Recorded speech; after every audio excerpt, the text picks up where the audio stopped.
Hello tout le monde, on se retrouve aujourd'hui pour une nouvelle vidéo spéciale grossesse.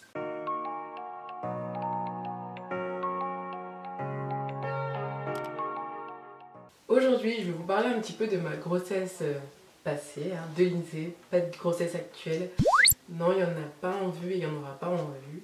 Mais vous étiez beaucoup à me demander dernièrement sur les réseaux.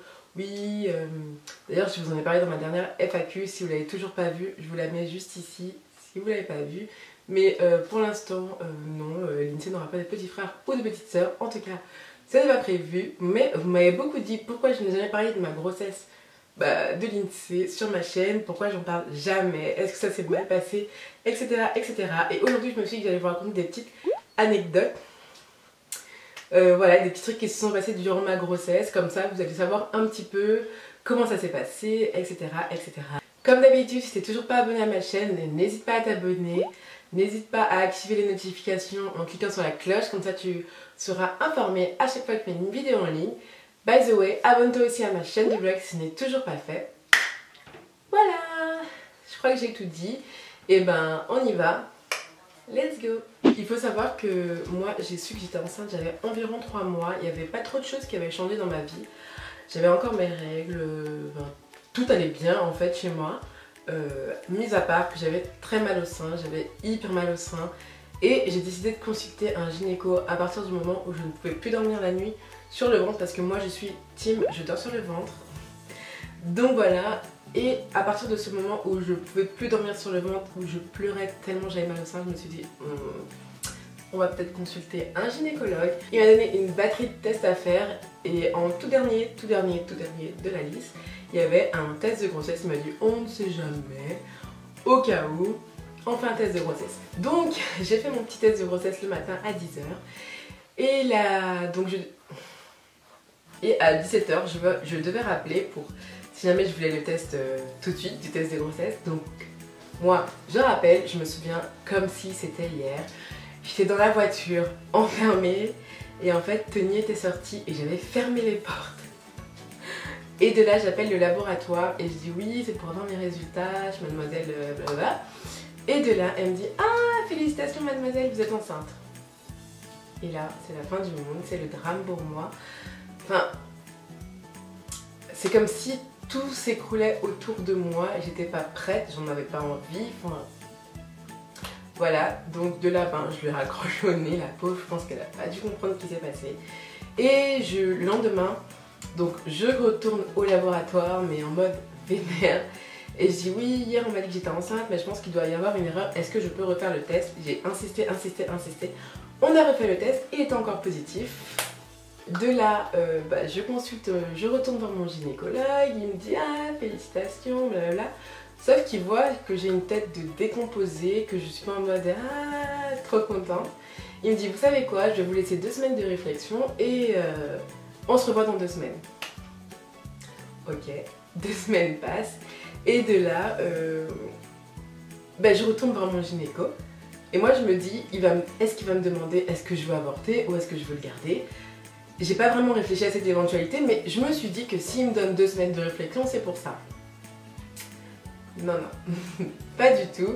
C'est-à-dire que j'avais ma grossesse qui était beaucoup trop avancée pour pouvoir avorter. Du coup, il m'a demandé est-ce que je veux le garder ou est-ce que je veux le faire adopter. Non. Je ne vais rien faire adopter du tout. Enfin, je vais garder mon bébé, même si je suis pas prête. J'ai encore 6 mois pour m'y faire. Donc, voilà.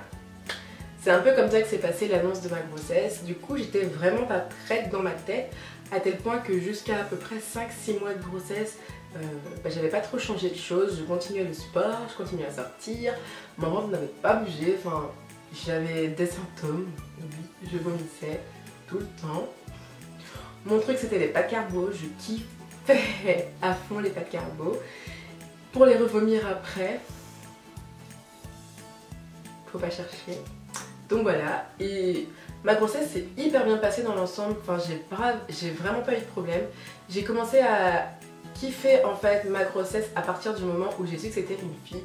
Pas parce que je voulais une fille, mais parce que c'est là où toutes les connexions se passent, vous commencez à sentir votre bébé, enfin il commence à se passer des choses là-dedans et vous vous rendez compte que c'est un peu réel.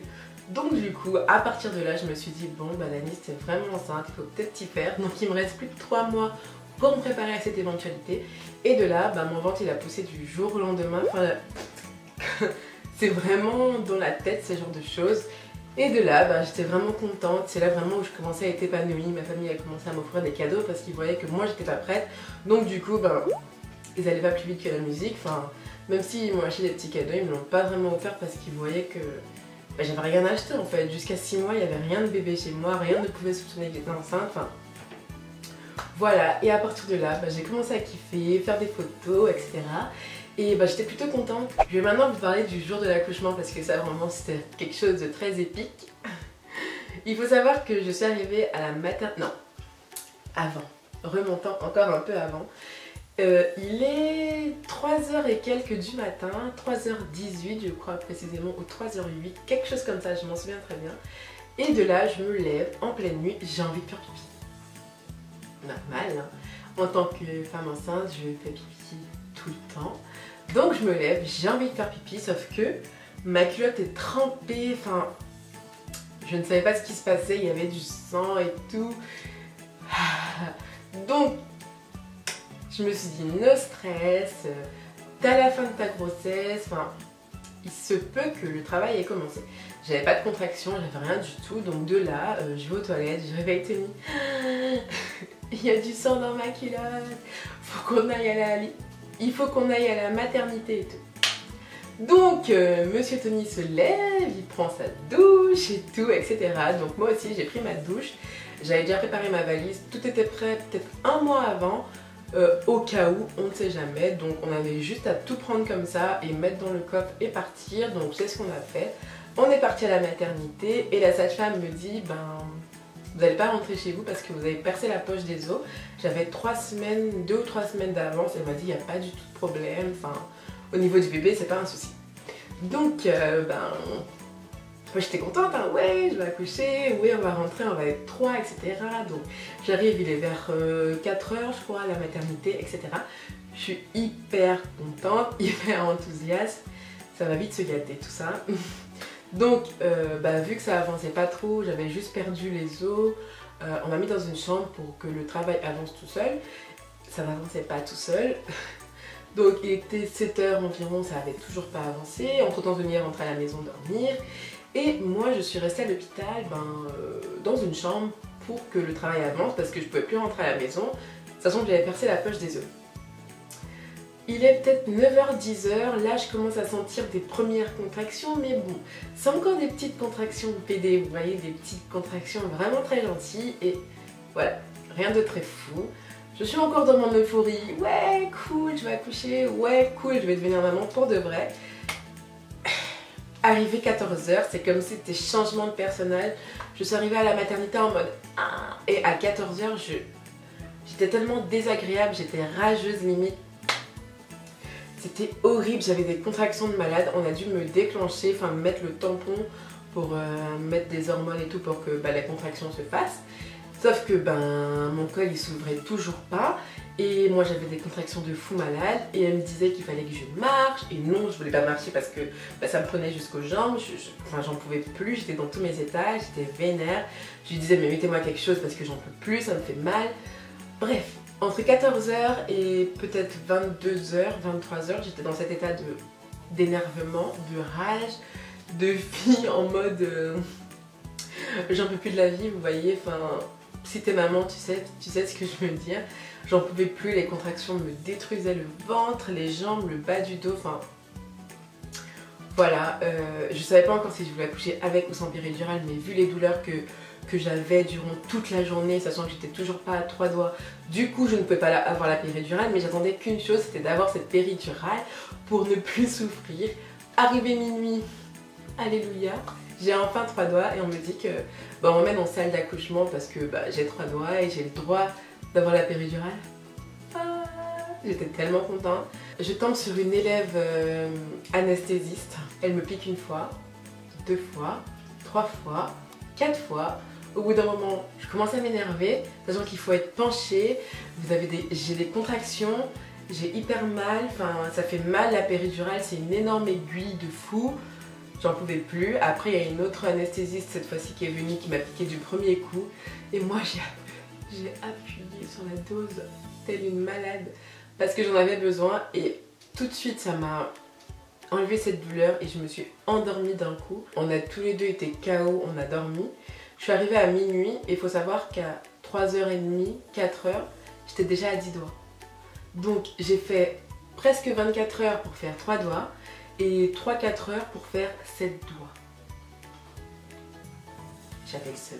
Il était environ 4 heures et là la sage-femme me réveille et me dit ben ça y est, c'est le moment. Je dis non, non, c'est pas le moment, non.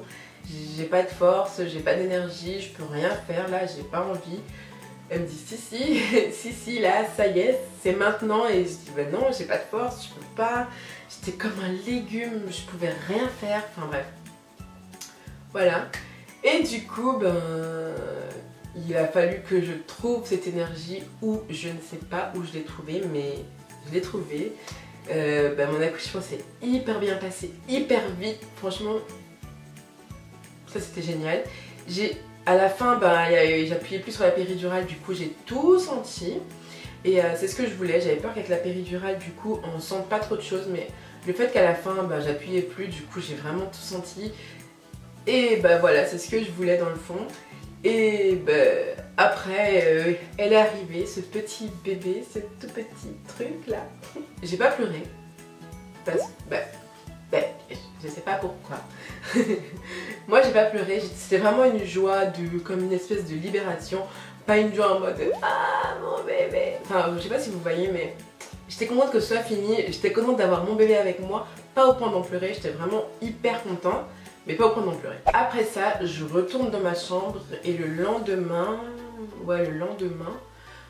on découvre que Lindsay a la jaunisse et du coup qu'elle doit faire des rayons. Donc elle doit se mettre sous une espèce de boîte et mettre des lunettes. Donc imaginez juste l'enfer pour l'enfant, mettre des lunettes et faire des rayons pendant environ 30 minutes. C'était comme une étape tellement horrible. Ils l'ont mis dans cette boîte et de là, j'avais l'impression qu'elle allait mourir, vraiment. Je voyais que sur le monitoring là, que son cœur ralentissait. En dessous de ce truc, il faisait hyper chaud et je voyais en fait que son torse, elle avait du mal à respirer. Donc de là, ben, moi je m'affole. J'appelle les pédiatres, personne ne vient. Il était peut-être 1h, 2h du matin, quelque chose comme ça. Et personne ne vient pendant peut-être 20 minutes. Et moi je suis là dans le couloir en train de chercher quelqu'un, en train de crier.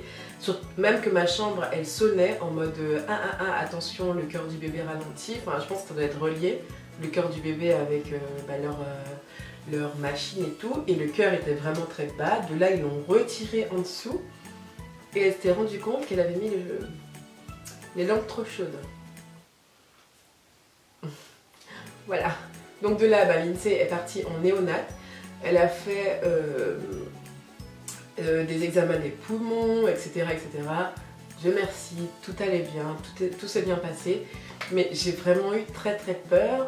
Durant toute la nuit, ils m'ont dit que je pouvais aller la voir à n'importe quel moment. C'est ce que j'ai fait, je crois, toutes les heures. J'ai été la voir et franchement, tout se passait hyper bien. J'allais là-bas pour qu'elle boive que je l'allaite. Du coup, bah voilà. Après cette étape, c'est terminé. On est rentré au bout de 5 jours, peut-être à la maison, parce qu'elle était encore un petit peu sous surveillance, mais rien de très fou. Un mois après, retour à l'hôpital, parce que Lindsay a une bronchiolite, donc ça c'est sa spécialité, hein, tous les hivers je crois. Elle a une bronchiolite, on l'hospitalise, elle reste à l'hôpital pendant 3-4 jours.